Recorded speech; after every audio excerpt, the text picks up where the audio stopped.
오늘 이어지는 다니엘서 3장 19절에서 27절까지의 말씀은요, 풀무불 속에서 구원받은 다니엘의 세 친구에 대한 말씀이죠. 금신상 숭배의 거부죄로 참소당해서 왕 앞에 끌려가서 심문을 받던 그들이 끝까지 주님만을 섬겼습니다. 금신상 절하지 않겠습니다. 그 말에 바벨론의 느부갓네살 왕의 19절 말씀에 이제 분이 가득하여 지금 노발대발한 거죠. 그래서 오늘은 구원받은 다니엘의 세 친구라는 제목으로 주님 말씀을 증거하도록 하겠습니다. 좀 더 길게 말씀드리면요, 풀무불 속에서 구원받은 다니엘의 세 친구입니다. 그의 첫 번째 말씀은요, 참 성도는 일사각오의 신앙으로 살아야 합니다. 본문 말씀 지금 통해 그대로 전해드리고 있습니다. 가감이 없이 하나님께서 하시고자 한 말씀을 본문의 성경 말씀 통해서 그대로 전해드리고 있습니다. 여러분, 우리 성도는 어떻게 살아야 될까요? 주님 믿는 참 성도는 오직 하나님 한 분만을 믿고 의지하는 가운데 죽으면 죽으리라는 일사각오의 신앙으로 살아야 한다.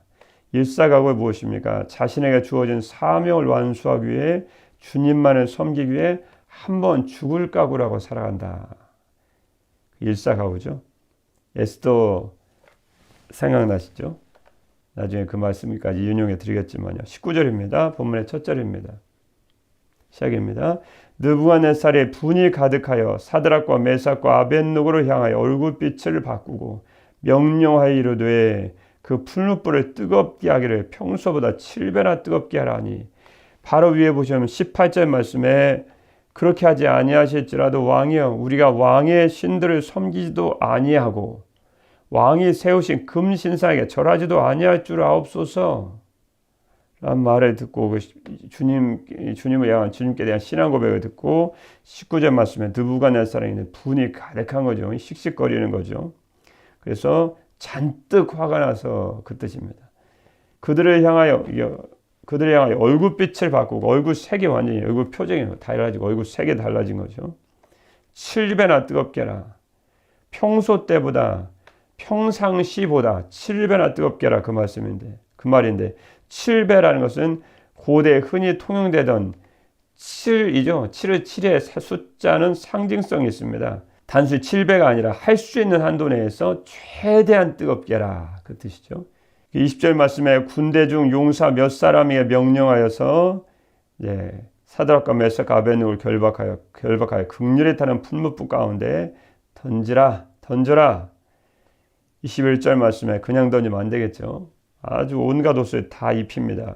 그러자 그 사람들의 겉옷과 속옷과 모자와 다른 옷을 입은 채 아주 불에 잘 탈 만한 옷은 다 입혔겠죠. 그래서 결박하여 맹렬히 타는 풀무불 가운데 던졌더라. 그 풀무불이 얼마나 뜨거웠을까요? 22절 말씀에 붙든 사람도 태워버릴 정도로 그들을 던지려고 했던 특수병들, 군대 중에서도 아주 뛰어난 용사들에게 명령했을 텐데 그 용사들까지 다 타 죽을 정도로 그 정도로 풀무불이 뜨거웠습니다.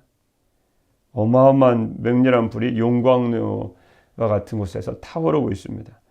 23절 말씀에 이 세 사람 사드락과 메삭과 아벳느고는 결박된 채 온갖 불에 잘 탈 만한 옷을 다 모자까지 다 쓰고 어느 번역에 보면 신발까지 신기고 입히고 또 입히고 겉옷 입히고 또 위에다 또 옷을 입히고 그래서 맹렬히 타는 풀무불 가운데 던져서 그곳에 떨어지게 되었습니다. 무슨 말씀입니까? 주님을 믿는 참 성도는 오직 주님 믿고 의지하는 가운데 죽으면 죽으리라는 일사각오의 신앙으로 우리는 살아가야 된다. 큰 건물 지어놓고 거기에서 편히 앉아서 오락하는 것도 아니고 그런 말씀을 드려서 좀 죄송하긴 하지만 오락하고 취미생활하는 것도 아니고 거기서 그냥 웃고 즐기는 것만 좋아해서는 절대 안 된다는 것입니다. 우리 신앙은 그런 자세로 신앙생활에서는 절대 합니다. 즐기는 게 뭐 나쁩니까? 그거 나쁘다는 게 아닙니다. 우리는 항상 예배를 즐거워하고 예배를 즐기죠. 가끔 웃기도 하고 즐거워하고 얼마나 기쁜 일입니까? 어제 수요일 말씀처럼 혼례잔치가 있고 혼례는 동네 잔치기도 하긴 했는데 1주일에 2주일 동안 얼마나 즐겁습니까? 천국의 복음은 즐거움과 기쁨이거든요. 우리가 그 즐겁고 기쁜 것만을 가지고 신앙생활을 할 수는 없다는 것입니다. 복음이라는 것은 기쁨과 즐거움이 있는 걸 항상 맞고 결과가 기쁨과 즐거움이지만 우리 신앙의 과정과 신앙의 여정상 항상 우리는 주님 믿는 일사각오의 신앙이 한번 주님 믿는 신앙으로 죽을 각오로 하고 죽음과 생명을 주님께 담보하고 우리가 주님 믿는 신앙과 믿음을 가지고 우리가 살아가는 것 또한 우리가 주님 믿는 저와 여러분이 꼭 기억해야 될 귀중한 신앙이죠. 오늘 그 말씀을 주시죠. 항상 성경 같은 여러 가지 말씀을 통해서 주님은 동시에 여러 가지 말씀을 해주시지 않으십니까? 그래서 마태복음 16장 24절 말씀에도 보시면 이에 예수께서 제 아들에게 이르시되 누구든지 나를 따라오려거든 주님 어떻게 하라고 말씀해 주셨을까요? 자기를 부인하고 자기 십자가를 지고 나를 따를 것이니라. 자기 자신을 내세우고 자기를 주장하고는 주님을 따를 수 없다는 것입니다. 주님 믿는 것이니까 내 마음대로 살면 안 됩니까? 주님은 우리에게 의지를 주셨는데 그러다가 지옥 갈 수도 있다는 것입니다. 주님 믿는 신앙은 자기를 부인해야 돼요. 그리고 자기에 맡겨진 사명이라는 자기 십자가를 지고 끝까지 죽으면 죽으리라는 신앙을 가지고 주님을 따라가는 것입니다. 그래야 영원한 생명을 얻을 수 있다. 그래서 마태복음 16장 25절 말씀에 보시면 이어진 말씀이죠. 누구든지 제 목숨을 구원하고자 하면 잃을 것이요. 살고자 하면 잃는다는 것입니다. 누구든지 나를 위하여 제 목숨을 잃으면 찾으리라. 사람이 만일 온 천하를 얻고도 제 목숨을 잃으면 무엇이 유익하리요? 사람이 무엇을 주고 제 목숨을 바꾸겠느냐? 늘 드린 말씀이지만 성경을 한 장으로 되어 있지 않습니다. 항상 신앙이라는 것이 양면성이 있고 신앙은 여러 가지 면이 있고 저희들에게 하고 싶은 말씀이 많으시거든요. 동전이 어떻게 한 면만 가지고 100원짜리입니다. 500원짜리입니다. 할 수 있나요? 두 면이 있죠. 신앙은 기쁨도 있지만 주님이 한 일사각오의 신앙, 죽음을 각오하는 신앙이 있어야 구원도 없고 하나님이 주신 기쁨과 영생과 천국에 주시는 말할 수 없는 큰 영광과 복을 받아 누릴 수 있는 것이 신앙이라고 항상 주님은 말씀해 주시고 있는 것이죠. 에스더서 4장 13절 말씀 보시면 큰일 났습니다. 지금 유다인들이 죽임을 당하게 되었습니다.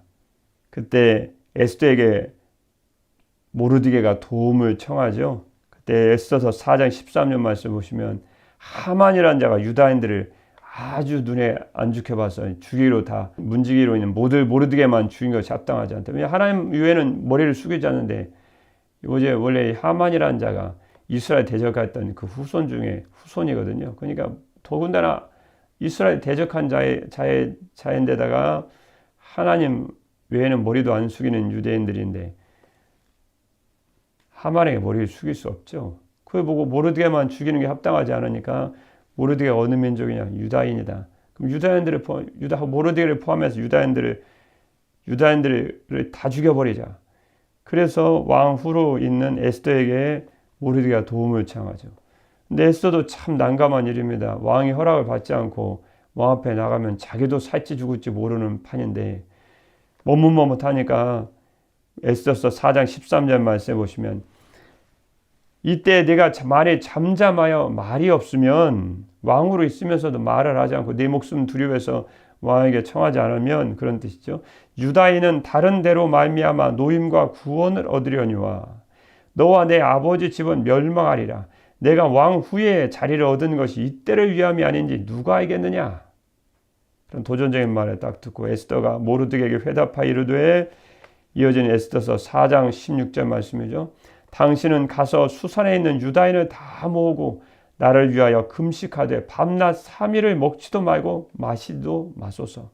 나도 나의 시녀와 더불어 이렇게 금식한 후에 규례를 어기고 왕에게 나아가리니. 그럼 뭐라고 했을까요? 아주 유명한 오고원 성도들이 아주 항상 잘 알고 계신 말씀이죠. 뭐라고 얘기했을까요? 죽으면 죽으리이다. 결국 이를 통해서 3회간의 금식과 죽으면 죽으리이다라는 신앙으로 나아가는 에스더의 그 신앙과 믿음을 통해서 믿음을 보시고 주께서 유다인들을 구원하시지 않으셨습니까?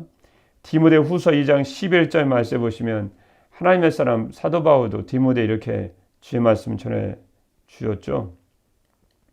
믿보다 이 말이여 믿을 만한 말이다. 그 말씀이시죠. 우리가 주와 함께 죽었으면 또한 함께 살 것이요. 그리스도와 함께 죽으면 그리스도와 함께 산다. 참으면 또한 함께 왕노릇할 것이요. 우리가 주를 위해 참으면 어떻게 될까요? 그리스도와 함께 왕노릇할 때가 온다는 거죠. 주님의 나라에서 왕노릇할 때가 온다. 우리가 주를 부인하면 주도 우리를 부인하실 것이라. 우리는 미쁨이 없을지라도 우리는 신실성이 없지만 그 말씀이죠. 주는 항상 미쁘시니 자기를 부인하실 수 없으시리라. 주님 말씀해 주셨습니다. 첫 번째 말씀이요.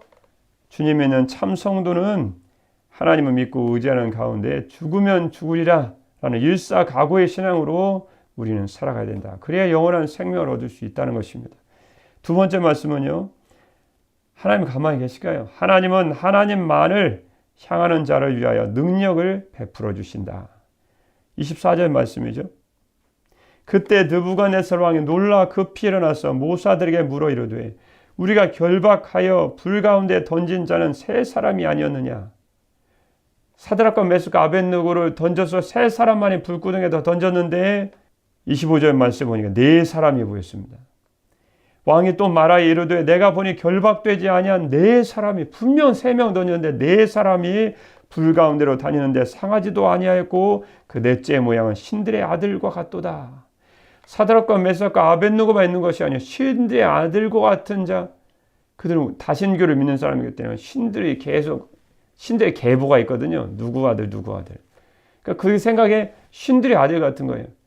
신들의 아들이 우리가 섬기는 예수 성육신 전에 이 땅에 오시기 전에 요한복음 말씀으로 예수님에 대해서 배우셨는데 성육신 이 땅에 오신 하나님의 아들 인간의 몸을 입고 이 땅에 오신 인간의 몸을 입고 이 땅에 오시기 전에 이 땅에 나타나신 예수 그리스도이시거나 아니면 주님 예수 그리스도께서 주님 믿고 주님만을 의지하는 자에게 능력을 베푸시기 위해서 보내신 그의 천사들, 사자들이거나 둘 중에 하나죠. 신학자들은 두 가지 의견인데 다 일리가 있고 의견이 있습니다. 예수님이 보호하실 수도 있고 예수님 보내신 사자들, 천사들을 통해서 천사들이 그들과 함께해서 주님의 은혜로 그들을 보호해 주시고 있습니다. 26절 말씀에 느부갓네살이 맹렬히 타는 풀무불 아귀 가까이 가서 불러 이르되 지극히 높으신 하나님의 아들 하나님의 종 사드락과 메삭과 아벳느고야 나와서 이리로 오라 하며 사드락과 메삭과 아벳느고가 어디서 나왔을까요? 불 가운데서 나온지라. 여러분 주님은 오늘날도 전심으로 주님만을 의지하고 전심으로 주님만을 향하는 자를 위하여 주님은 오늘날도 동일하게 능력을 베풀어 주십니다. 그래서 역대하서 16장 9절 말씀에 아사왕에게 하는 말이 아닙니까? 여호와의 눈은 온 땅을 두루 감찰하사 전심으로 자기에게 향하는 자를 위하여 뭘 베푸세요? 능력을 베푸시나니 전심으로 주님께 매달리는 자, 일편단심으로 주님께 나아가는 자를 위해서 주님 오늘날도 동일하게 주님의 능력을 베풀어 주십니다. 그래서 잠언서 30장 5절 말씀에 이런 귀한 말씀을 주지 않으셨습니까? 하나님의 말씀은 다 순전하며 하나님은 그를 의지하는 자의 뭐가 되어 있어요? 방패신이라. 시편 121편 1절 말씀에 참 귀한 말씀이죠. 내가 산을 향하여 눈을 들리라. 나의 도움이 어디서 올까? 나의 도움은 천지를 지으신 여호와에게서로다. 시편 37편 5절 말씀에 다윗은 이렇게 또한 주의 말씀을 이렇게 노래합니다. 내 길을 여호와께 맡겨라. 그를 의지하면 그가 이루시고 내 의를 빛같이 나타내시며 내 공의를 정오의 빛같이 하시리로다. 신명기서 30장 2절 말씀에 내 하나님 여호와를 사랑하고 그의 말씀을 청종하며 그 다음 말씀에 또 그를 의지하라. 주님 어떤 분이신데요? 그는 내 생명이시요 내 장수이시니 여호와께서 내 조상 아브라함과 이삭과 야곱에게 주리라고 맹세하신 땅에 내가 거주하리라 라고 주님을 의지하라고 신명기서 말씀을 통해서 주님은 권면해 주셨습니다. 다니엘서 3장 28절 말씀 다음 말씀이죠. 오늘 본 말씀 다음 말씀이요. 다음 말씀 같이 찾아 한번 읽어볼까요? 찾을 필요도 없네. 바로 다음이니까. 28절입니다. 시작입니다. 느부갓네살이 말하여 이르되 사드락과 메삭과 아벳느고의 하나님을 찬송할지로다. 그가 그의 천사를 보내사 자기를 의뢰하고 그들의 몸을 바쳐 왕의 명령을 거역하고 그 하나님 밖에는 다른 신을 섬기지 아니하며 그에게 절하지 아니하는 종들을 구원하셨도다. 아멘. 하나님만을 의뢰하고 몸을 바쳐 생명까지 아까우지 않고 주님만을 의지하고 왕의 명령을 거역하는 자를 주님께서 구원해 주셨다. 라는 주님의 말씀이었습니다. 그리고 베드로전서 5장 7절 말씀에 주님이 사도 베드로를 통해 뭐라고 말씀해 주셨습니까? 너희 염려를 다 주께 맡기라. 이는 그가 너를 돌보심이라. 그렇게 말씀해 주셨습니다. 그래서 하나님은 전심으로 하나님만을 향하는 자, 하나님만을 의지하는 자를 위하여 지금도 능력을 베풀어 주신다. 라는 말씀을 전해 주셨습니다. 세 번째 말씀은요. 마지막 27절 말씀이죠. 하나님은 하나님의 택하신 자를 보호하신다. 좀 길게 말씀드릴 필요가 있네요. 하나님은 어떤 가운데서도 어떤 상황 가운데서도 하나님의 택하신 자를 보호하신다. 마지막 27절 마지막 절이 같이 한번 읽도록 하겠습니다. 시작입니다. 총독과 지사와 행정관과 왕의 모사들이 모여 이 사람들을 본즉 불이 능히 그들의 몸을 해하지 못하였고 머리털도 그을리지 아니하였고 겉옷빛도 변하지 아니하였고 또 불탄 냄새도 없었더라. 참 놀라운 일입니다. 가장 뜨겁게 할 수 있는 풀불을 가장 뜨겁게 할 수 있는 정도로 뜨겁게 했는데 그곳에 나오는 머리털은 뭐 불에 닿기만 하면 뜨거운 곳에 가까이만 해서 다 타서 녹아지고 없어질 것인데 풀불에 들어갔다 나왔는데도 머리털도 그을리지도 아니하였고 겉옷빛도 빛도 하나도 변하지 않고 더 놀라운 것은 불탄 냄새도 나지 않았습니다. 여러분 이와 같이 하나님은 어떤 상황 가운데서도 하나님의 택하신 자를 지금도 보호하시고 지키시고 인도하시는 줄 믿습니다. 그래서 시편 91편 1절 말씀에 시는 이렇게 노래합니다. 지존자의 은밀한 곳에 거주하며 전능자의 그늘 아래에 사는 자요. 우리 아닙니까? 나는 여호와를 향하여 말하기를 그는 나의 피난처요 나의 요새요 내가 의뢰하는 하나님이라 하리니 이는 그가 너를 새 사냥꾼의 올무에서와 심한 전염병에서 건지실 것이미로다. 그가 너를 그의 깃으로 덮으시리니 내가 그의 날개 아래에 피하리로다. 그의 진실함은 방패와 손방패가 되시나니 너는 밤에 찾아놓은 공포와 낮에 날아드는 화살과 어두울 때 퍼지는 전염병과 밝을 때 닥쳐오는 재앙을 두려워하지 아니하리로다.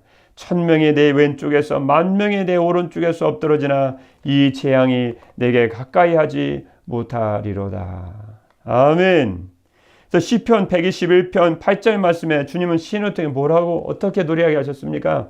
여호와께서 너희의 출입을 지금부터 영원까지 지키시리로다. 이 방금 읽어드렸던 구절을 공동번이 이렇게 잘 번역하고 있습니다. 떠날 때에도 돌아올 때에도 너를 항상 지키시리라. 이제부터 영원히. 참 시를 멋지게도 지었습니다. 다 하나님의 말씀 이렇게 멋지게 노래하고 있습니다. 주님의 말씀이죠. 베드로전서 1장 5절 말씀에 보시면 주님의 사도인 사도 베드로를 통해 주님 이런 말씀을 주셨습니다. 하나님의 능력으로 보호하심을 받았느니라. 마태복음 10장 31절 말씀에 보시면 두려워하지 말라 너희는 많은 참새보다 귀하니라. 누가복음 21장 19절 말씀 보시면 너희 머리털 하나도 상하지 아니하리라. 너희의 인내로 너희의 영혼을 얻으리라. 그래서 예수님의 재림 전에 있을 환난의 때에 주의 백성들, 주님의 선택받은 주님의 택하신 백성들을 주께서 머리털도 하나도 상하지 않도록 보호하실 것임을 주께서 약속의 말씀을 주셨습니다. 나폴레옹의 군대가 적군을 통과할 때의 일입니다. 예수님을 잘 믿는 어떤 과부가 아이들과 함께 살고 있었습니다. 그녀가 나폴레옹의 병사들이 혹시 자기 집으로 들어와서 재산을 빼앗고 사랑하는 아이들을 잡아가거나 생명을 해치지는 않을까 심히 두려웠습니다. 그날 밤 가정 예배를 드리기 위해서 아이들과 한 자리에 모인 그녀는 다음과 같이 간절히 기도했습니다. 오 하나님 우리 집 주위에 성벽을 쌓아주셔서 우리를 적에게서 지켜주옵소서. 인간적인 생각에는 말이 안 되는 기도지만 전능하신 하나님이 능하지 못할 일이 어디 있겠습니까? 성벽을 쌓아서 지켜주십시오. 예배를 마친 후 아이들은 잠자리에 들어가면서 서로에게 이야기하면서 의아했습니다. 아까 우리 엄마가 예배 드릴 때 어머니가 성벽을 쌓아달라고 우리 집 주변에 우리 집에 성벽을 쌓아달라고 하나님께 드린 기도가 도대체 무슨 뜻이야? 서로 아이들은 이야기하면서 잠이 들었습니다. 불안과 공포의 밤이 지나고 마침내 아침이 되자 아이들은 어젯밤에 어머니가 드린 기도의 내용을 알 수 있었습니다. 밤사이에 눈보라가 쳐서 작은 집의 주위를 온통 전부 눈으로 뒤덮어버렸기 때문에 정말 인간의 생각으로 성벽이 쌓여져서 병사들은 그때 그곳에 집이 있는지도 알지 못하고 그곳에 지나가 버렸다고 합니다.